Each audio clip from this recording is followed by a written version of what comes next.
बड़ी खबर के साथ वाराणसी के दौरे पर नीति आयोग के सीईओ पहुंचे हैं। ये टीम विकास कार्यों को लेकर एक बैठक भी करेगी, इसलिए नीति आयोग की टीम भी साथ में वाराणसी पहुंची है। सेवापुरी ब्लॉक में अधिकारियों के साथ बैठक होने वाली है और विकास कार्यों से जुड़ी परियोजनाओं की अपडेट भी इस दौरान ली जाएगी। ये बड़ी खबर हम आपको बता रहे हैं वाराणसी से, जहां पर नीति आयोग के सीईओ पहुंचे हैं। हमारे सहयोगी रवि इस वक्त वाराणसी से हमारे साथ जुड़ चुके हैं।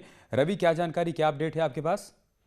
देखिए, नीति आयोग के सीईओ हैं अमिताभ कांत आज वाराणसी में अपने पूरे टीम के साथ होंगे। जिले में आगमन को लेकर के जिला प्रशासन की तरफ से तैयारियां भी हुई हैं, तो वहीं नीति आयोग की टीम जो है सेवापुरी ब्लॉक पर अफसरों के साथ बैठक भी करेगी और विकास कार्यों का जायजा लेगी। इसके साथ ही किसी एक गाँव में जाकर योजनाओं की प्रगति का पड़ताल भी करेगी। आपको बता दें, नीति आयोग ने 17 जुलाई 2020 को सेवापुरी ब्लॉक को मॉडल बनाने की घोषणा की थी। साथ ही अधिकारियों को निर्देश दिया था कि यह कार्य 3 माह में पूरा किया जाए।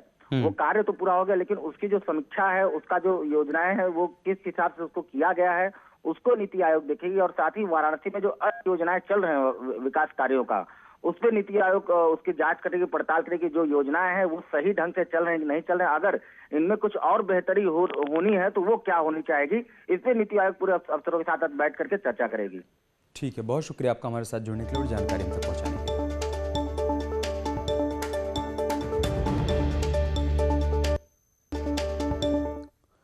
और स्मृति ईरानी के अमेठी दौरे का आज दूसरा दिन है। केशव प्रसाद मौर्य भी आज अमेठी पहुंचने वाले हैं।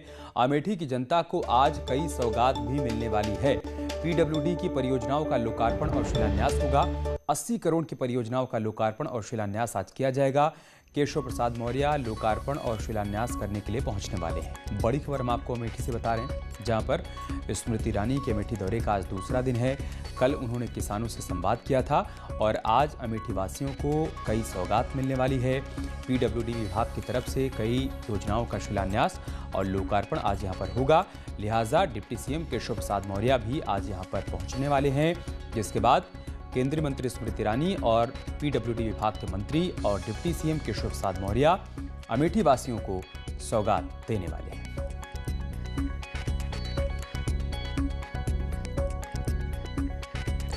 तो स्मृति ईरानी अमेठी में लगातार एक्टिव हैं, बार बार दौरे करती हैं, अमेठी वासियों के बीच में जाती हैं, उनकी समस्याओं को सुनती हैं और विकास की जितनी योजनाएं वहां पर चल रही हैं उसका अवलोकन भी करती हैं। इसी कड़ी में एक बार फिर से वो अपने संसदीय क्षेत्र के लोगों के बीच में हैं, जहां कल किसानों से संवाद कर कृषि कानून के फायदे बताए, तो आज अमेठी वासियों को वो सौगात भी देने वाली हैं। अमेठी से हमारे सहयोगी पप्पू पांडे इस वक्त हमारे साथ जुड़ चुके हैं। पप्पू, आज के पूरे कार्यक्रम के बारे में क्या जानकारी है?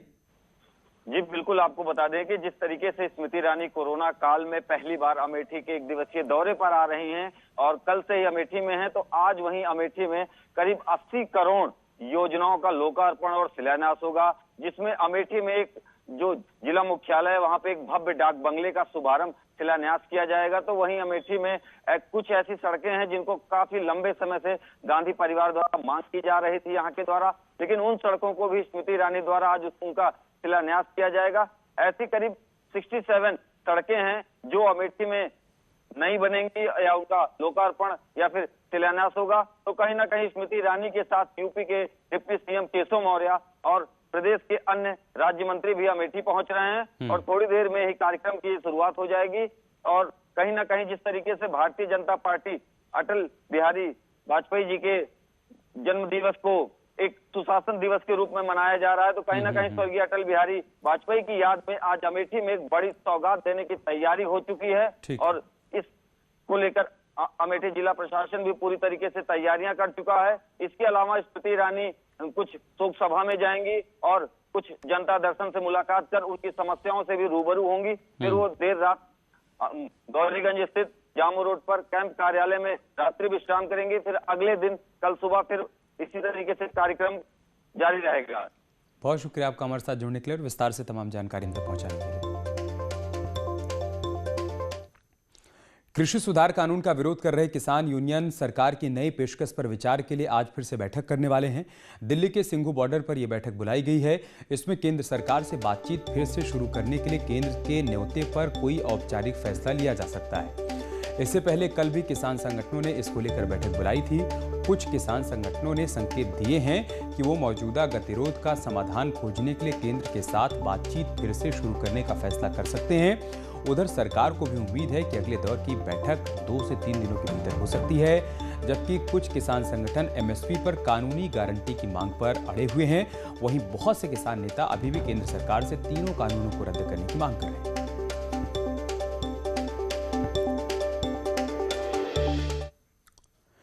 कृषि कानूनों पर पीएम मोदी की सफाई के बाद आंदोलन कर रहे किसानों की अगुवाई करने वाले भारतीय किसान यूनियन के राष्ट्रीय अध्यक्ष राकेश टिकैत ने पलटवार किया है। उन्होंने कहा कि पहले की योजना को सरकार ने फिर से रिलॉन्च कर दिया। ऐसे में तो सरकार किसी की सैलरी देने पर हर बार ऐलान कर सकती है। इसका क्या मतलब है?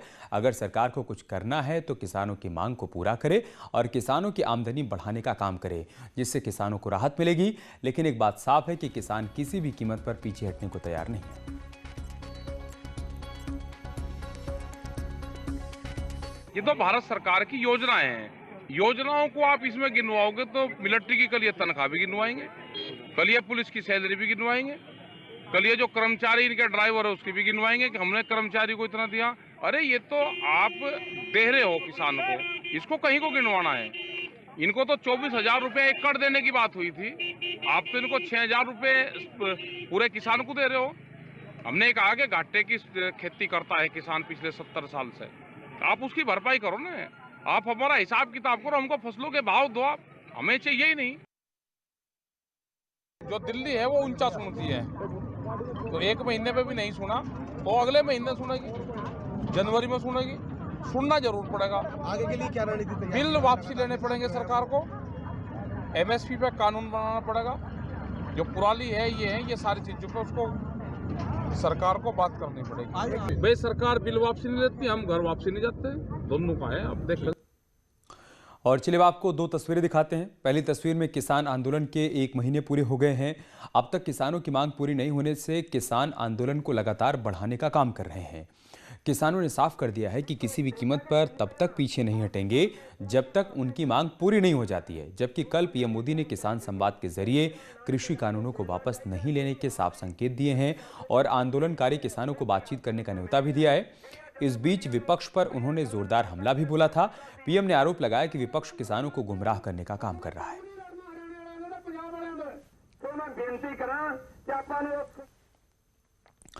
किसान अपनी मांग पर भले ही अड़े हुए हों, लेकिन सरकार कृषि कानूनों के फायदे गिनाने में जुटी हुई है और साथ ही विपक्ष पर आरोप लगा रही है कि किसानों को गुमराह करने का काम किया जा रहा है। पूर्व पीएम अटल बिहारी वाजपेयी की जयंती के मौके पर पीएम मोदी ने देश भर के 2500 चौपालों में शामिल किसानों से वर्चुअल बातचीत की। विपक्ष पर वार करते हुए पीएम मोदी ने किसानों को गुमराह करने का आरोप लगाया। किसानों के नाम पर अपने झंडे लेकर के जो खेल खेल रहे हैं, अब उनको ये सच सुनना पड़ेगा। और हर बात को किसानों को गाली दी, किसानों को अपमानित किया, ऐसे कर करके बच नहीं सकते हो आप लोग। ये लोग अखबारों और मीडिया में जगह बनाकर राजनीतिक मैदान में खुद के जिंदा रहने की जड़ी बूटी खोज रहे हैं। किसानों को भरोसा देते हुए पीएम मोदी ने एक बार फिर कहा कि ना ही एमएसपी खत्म होगी और ना ही मंडी व्यवस्था समाप्त की जाएगी। पीएम मोदी ने आंदोलन कर रहे किसानों को भी न्योता दिया है कि आकर अपनी समस्याओं का समाधान कर लें। उधर किसान आंदोलन के नाम पर उधम सिंह नगर में जमकर हंगामा हुआ। दिल्ली कूच करने के नाम पर किसानों ने पुलिस की बैरिकेडिंग पर ट्रैक्टर चढ़ा दिया, जिसमें कई पुलिसकर्मी जख्मी हो गए। उधम सिंह नगर के बाजपुर में किसान आंदोलन के नाम पर जमकर हंगामा हुआ। दिल्ली की ओर कूच करने के नाम पर किसानों ने पुलिस की बैरिकेडिंग पर ट्रैक्टर चढ़ा दिया, जिसमें कई पुलिस वाले घायल हो गए। तस्वीरों में आप देख सकते हैं किस तरह किसानों ने पुलिस के साथ धक्का मुक्की की। पुलिस वाले किसानों को रोकते रहे, लेकिन अपनी जिद पर अड़े रहे। और इसके आधार पर जो है इसमें कि हमारे 2-3 कर्मचारियों को बिल्कुल समझ लीजिए कि जो है मारते मारते वो आगे निकले हैं। तो इसको हम इसमें एफआईआर करेंगे, दर्ज करेंगे और हमारे बहुत सारे विजुअल्स भी। एक और पीएम मोदी देश भर के किसानों को सौगात दे रहे हैं, साथ ही भरोसा भी दिला रहे हैं। लेकिन उधम सिंह नगर के किसान दिल्ली की राह पकड़ने की जिद कर रहे हैं। सवाल है कि आंदोलन के नाम पर कानून को हाथ में लेना कहां तक जायज है।